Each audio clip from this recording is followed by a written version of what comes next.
Olá, estamos começando o 5º vídeo da série Paulo Freire na Escola da Vida para a TV UFPB. E nesse vídeo vamos tratar de um tema especial que eu chamei Educação, Cidadania e Direitos Humanos. Esse é um tema fundamental, absolutamente chave em todos os países. E mais uma vez nós vamos nos reportar ao Brasil e vamos buscar subsídios em alguns autores que são particularmente importantes. São tantos autores que têm tratado desse tema e vamos depois então focalizar o que o Paulo Freire pensa sobre isso, fala sobre isso nesse vídeo. Eu queria mais uma vez nesse começo recomendar a todos que querem aprofundar os estudos sobre Paulo Freire que vejam os nossos outros vídeos que a gente chamou Paulo Freire Vivo, também estão disponíveis no YouTube pela TV UFPB. E lá, nesses 30 vídeos, a gente aprofunda alguns temas fundamentais colocados através dos livros principais do Paulo Freire. Então vale a pena a gente olhar isso para aprofundar. A outra coisa é que no site da editora da UFPB, na editora da Universidade Federal da Paraíba, está disponível o meu livro História das Ideias de Paulo Freire e a Atual Crise de Paradigmas, que está colocado inclusive com um link para esses 30 vídeos. Ele está disponível gratuitamente e você pode acessar através do site da editora da UFPB. Dito isso, nós vamos então focalizar essa temática tão importante que é educação, cidadania e direitos humanos. Para começar, eu queria chamar a atenção para uma obra que eu tenho usado muito, que se chama Cidadania no Brasil, Longo Caminho, do historiador José Murilo de Carvalho, onde ele defende a tese que no Brasil a cidadania nunca foi plena, nunca foram observados todos os direitos dos cidadãos brasileiros, em relação a direitos civis, direitos políticos, direitos sociais.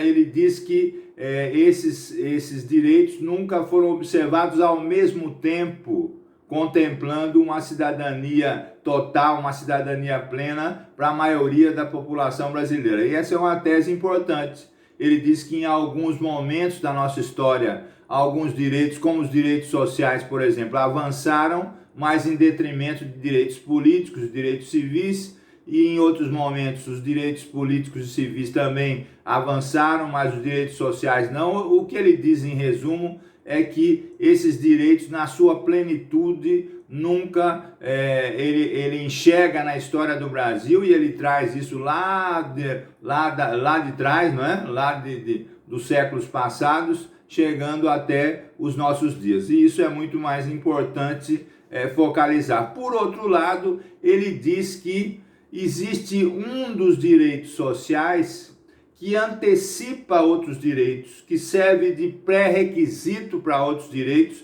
e isso é fundamental para a gente nesse vídeo entender. Ele diz que isso é exatamente o que se chama de educação popular. Ele diz que quando a educação popular é disseminada, colocada para um determinado país, experiências no mundo todo mostram isso, ela serve de alavanca, ela serve de pré-requisito para a conquista de outros direitos. Isso é absolutamente fundamental para você entender, inclusive entendendo que um dos principais pensadores e práticos propositores da educação popular no mundo foi o Paulo Freire, e continua sendo o seu legado nesse sentido. Então essa observação é muito importante para a gente. Seguindo José Murilo de Carvalho, a gente diz então que a educação popular é um pré-requisito para a conquista de outros direitos, por isso ela é absolutamente fundamental e tem no Paulo Freire um dos seus principais propositores. Por outro lado, a gente precisa enxergar que no Brasil direitos básicos ainda não foram colocados. Recentemente a gente vê a notícia que 100 milhões de brasileiros ainda não têm o seu saneamento básico provido. Né? E 16%, chega a 20% dos brasileiros não tem água tratada. E você sabe o que significa isso em plena pandemia, em plena crise que a gente está vivenciando de saúde pública. Não é? É fundamental a gente, então, direitos básicos ainda não foram colocados para os brasileiros na sua totalidade, e a gente pensar que tem 100 milhões de brasileiros, a metade praticamente da população, sem saneamento básico, é uma amostra muito eloquente dessa questão dos direitos. Não é? Por outro lado, além desses direitos que eu citei, direitos civis, direitos políticos, direitos sociais, o sociólogo Boaventura de Souza Santos chama a atenção para o que ele chama de novos direitos. Não é? Ele diz que, por exemplo, o direito à questão da natureza, da preservação dos recursos naturais, é um novo direito a ser verificado. Não é? O direito à memória e à história, não é? Eu repito o que eu coloquei no outro vídeo, ele diz que não haverá justiça social se não houver justiça cognitiva. Não é? Ele diz que o direito à história e à memória, para ele é fundamental, porque pode ajudar a vencer a luta contra o colonialismo e o patriarcalismo. Então veja aí que eu destaco dois autores, um de história, outro de sociologia, mas convergindo para falar sobre direitos humanos, cada um à sua maneira. Né? O José Murilo de Carvalho com os direitos sociais, civis, políticos, e o Boaventura ressaltando que além desses tem outros novos direitos a serem contemplados, e isso é muito importante. O Paulo Freire fez disso uma das suas bandeiras ao longo da sua obra.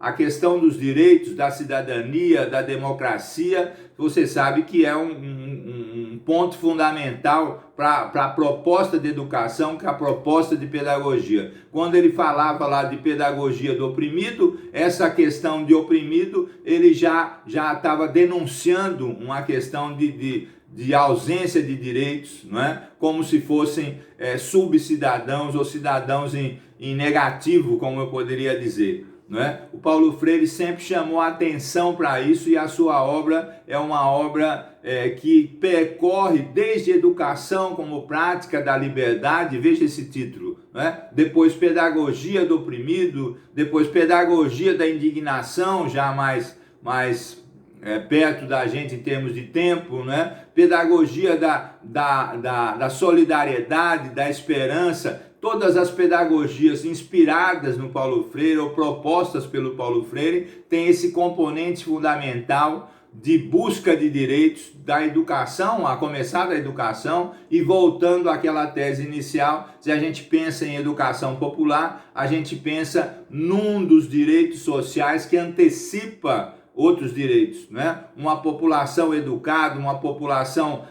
que reconhece, que conhece os seus direitos, ela pode lutar por eles e conquistar esses direitos muito mais facilmente. Não é? Claro que direitos devem ser conquistados, e o Paulo Freire fala disso, não é? Por exemplo, em vários trabalhos, mas em Pedagogia da Esperança ele diz assim, olha, veja só, é a denúncia de um presente tornando-se cada vez mais intolerável e o anúncio de um futuro a ser criado, construído política, estética e eticamente por nós mulheres e homens, né, que fazem a conquista da cidadania, a conquista dos direitos que embasam, que fazem a cidadania cada vez mais importante. Né?